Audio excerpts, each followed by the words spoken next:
we're talking about traditional type bows. And I saw a couple bows that you had made and I was very impressed. And I started thinking, okay, if I can hit a gar at 20 yards, that's about that big around, surely to goodness I can hit a deer. So this year, Kevin, I'm challenging myself to hunt with a traditional bow, with a recurve bow.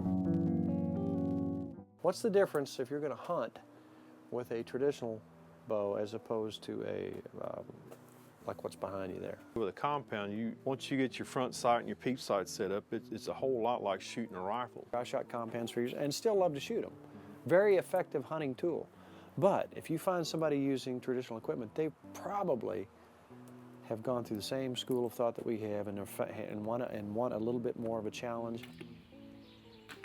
Now let's talk about the fact that as we look around here, I'm seeing obviously that you make bows, and I've seen some of the bows that you make. Explain to us, what is a self bow?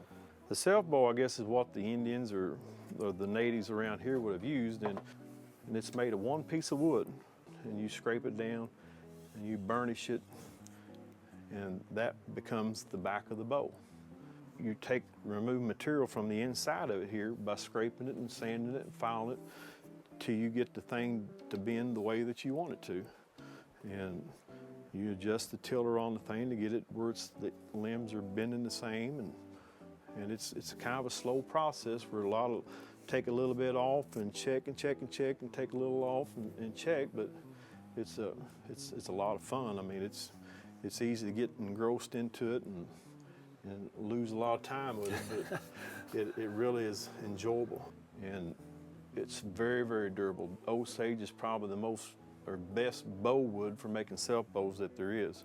But this is what you would call a self bow. I'm probably going to hunt with this bow this fall. Let's go over here and grab another bow. This bow here is what I would call a hybrid. It's a little bit of a hot rod. I mean, these are fiberglass limbs on here, but you can get carbon on them to get the speed of the air up a little bit more. This handle is made out of a material called diamond wood. It's a composite material. It's like a plywood. I've made, I guess, probably 18 or 20 of these particular type bows here. Mm-hmm. And it's a popular bow. How do you begin the whole process of making a bow from A to Z?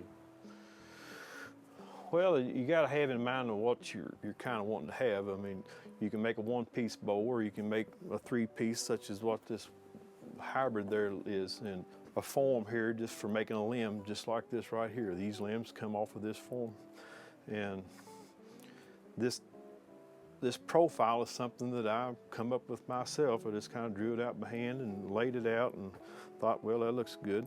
And basically, I made the riser, and you can adjust your limb angles and stuff to get the bow to perform a certain way.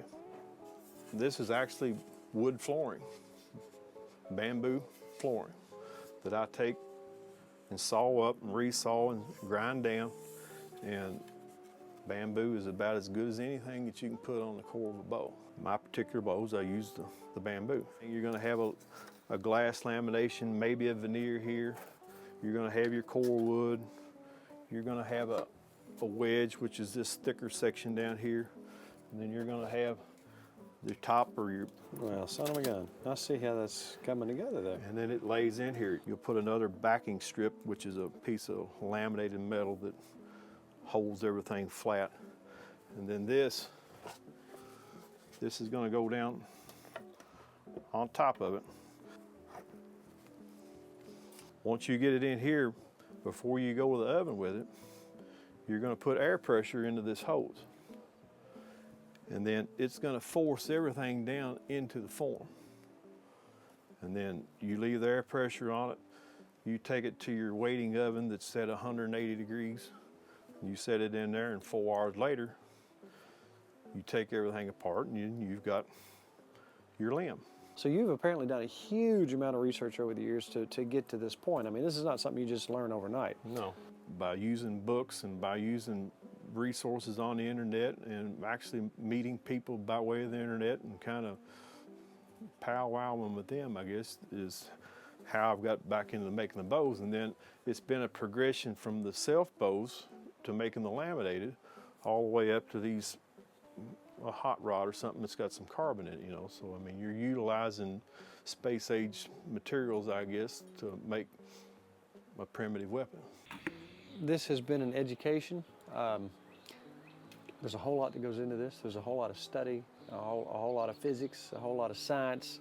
But this is my challenge for this year. I hope I'm up to it. It's not anything to take lightly. After using a compound, you get really used to that.